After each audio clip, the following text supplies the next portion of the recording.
Hello guys, welcome back to our channel. Now we are on the battery வாங்க video விளையாடி போகலாம். Battery sir. Yes sir. நீங்கள் ரொம்ப நல்லா படிக்கிறீங்க. உங்களை விடுங்க சார். சில பேர் இருப்பாங்க, இந்த ரேரான பொருட்களை எல்லாம் கலெக்ட் பண்ணி அவங்க வச்சிருப்பாங்க. ஒருவேளை அதே மாதிரி நம்ம இப்போ யூஸ் பண்ற பொருட்களும் வருங்காலத்துல ரேராட்டு மாறலாமே ஒரு வேலை. அப்போ அவங்களும் இதே மாதிரி நம்ம யூஸ் பண்ண பொருட்களையும் கலெக்ட் பண்ணி வைக்கலாமே ஒரு வேலை அவங்களும். Why isn't it possible? It's just not. Why not, you stupid bastard? First அந்த நெருப்பு கண்டுபிடிச்சது சிக்கி முக்கி கற்களை வச்சு உரசம் தான் நெருப்பு வந்துச்சுன்னு சொல்லிட்டு அதை கண்டுபிடிச்சதாட்ட நம்ம படிச்சிருப்போம். அது ஃபர்ஸ்ட் அந்த சிக்கி முக்கி கல்லை வச்சு நெருப்பு எடுத்து அந்த மனுஷனை பார்த்து கூட உள்ள மனிதர்கள் எப்படி நினைச்சிருப்பாங்க, இவர் ரொம்ப புத்திசாலி, இவர் ரொம்ப அறிவாளி, இவர் ரொம்ப புத்திசாலியானவன், அப்படிதானே அவங்கள நினைச்சிருப்பாங்க. ஜப்பான்கார என்னென்னமோ கண்டுபிடிக்கிறா, நான் எதை கண்டுபிடிச்சிட்டு வந்துக்குது பாரு. இப்ப என்ன மனிதர்கள் பசிக்குதுன்னு சொல்லிட்டு சாப்பிடுறாங்களா, இல்லைன்னா டேஸ்டுக்கு வேண்டி அவங்க சாப்பிடுறாங்களா? ரம்மி விளையாடக்கூடாது, ரம்மியை விளையாடியது என்ன தவறு, ரம்மியில பந்தாயிரம் கட்டி எல்லாம் விளையாடியது தவறுன்னு சொல்லிட்டு கவர்மெண்ட் அறிவிச்சு ரம்மி விளையாட்டை தடை செஞ்சிருந்து. ஆனா மொபைல்ல நம்ம ரம்மி விளையாடினா அது தப்பு கிடையாதா? அதுலயும் பைசா போகும், இதுலயும் பைசா போகுமே. ரம்மி விளையாடியது மட்டும் தடை செஞ்ச மாதிரி இன்டர்நெட்லயும் தடை செஞ்சிருக்கிறாமே.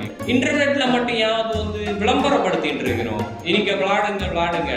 டிக்டாக் பேன் பண்ண மாதிரி இன்டர்நெட்ல அப்போ ரம்மி விளையாட்டை பேன் பண்ணிருக்கலாமே, அதையும் அவங்க பண்ண மாட்டாங்க. அதான்டா நானும் சொல்றேன், இந்த போதை ஒரு அரசியல். இந்த உலகத்துல ஒல்லியா இருக்கவே வண்ணமாகணும்னு நினைப்பாங்க, வண்ணமா இருக்கவே ஒல்லி ஆகணும்னு நினைக்காங்க. இதுதான் வாழ்க்கையில நடந்துட்டு இருக்கு. இன்னைக்கு ரொம்ப வருத்தத்தோட நான் மேடையை விட்டு இறங்குறேன். நான் எதுவுமே பேசல. நம்ம என்னதான் நினைச்சாலும், நம்ம கிட்ட எவ்வளவுதான் பணம் இருந்தாலும், நம்ம எவ்வளவுதான் டிராவல் கூட நம்ம பண்ணாலும், இந்த உலகத்தில் உள்ள மொத்த இடத்தைய நம்மளால பார்க்க முடியாதுடா. வாய்ப்பில்லை ராஜா, வாய்ப்பு கிடையாது. இப்போ மொபைல நம்ம யூஸ் பண்றோமா, இல்லைன்னா மொபைல் நம்மள யூஸ் பண்ண வைக்குதா? ஒரு போன் வருது மொபைல்ல, அப்போ நம்ம எடுத்து நம்ம அதை பேசுறோம்.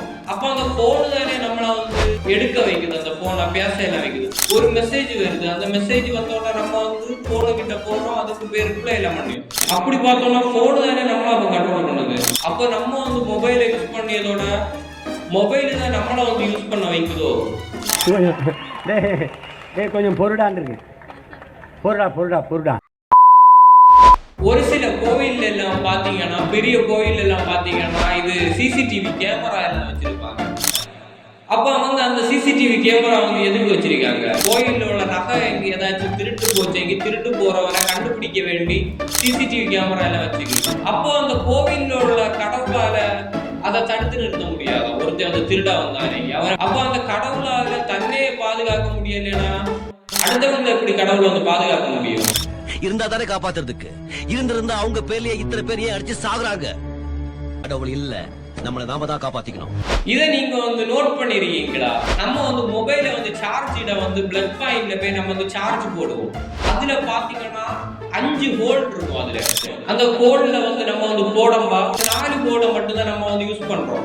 ஒண்ணு மேல போடுவோம், இல்லைன்னா கீழே போடுவோம், இல்லைன்னா கிராஸ்ல போடுவோம். அப்படிதான் நம்ம போடுவோம். அந்த 4 ஹோலை மட்டும் தான் நம்ம யூஸ் பண்றோம். அப்போ மேல ஒரு ஹோல் எதுக்கு இருக்கு நீங்க யோசிச்சு பாத்துருக்கீங்களா? அது எதுக்கு இருக்கு உங்களுக்கு ஏதாச்சும் தெரியுமா? பிளக் பாயிண்ட் 5 ஹோல் இருக்கு, 4 ஹோல்ல தான் நம்ம யூஸ் பண்ண முடியும் சார்ஜ் போடுது. இல்லாத எக்ஸ்ட்ரா ஒரு மேல ஒரு போர்டு எதுக்கு இருக்கு? வீணாக்கு.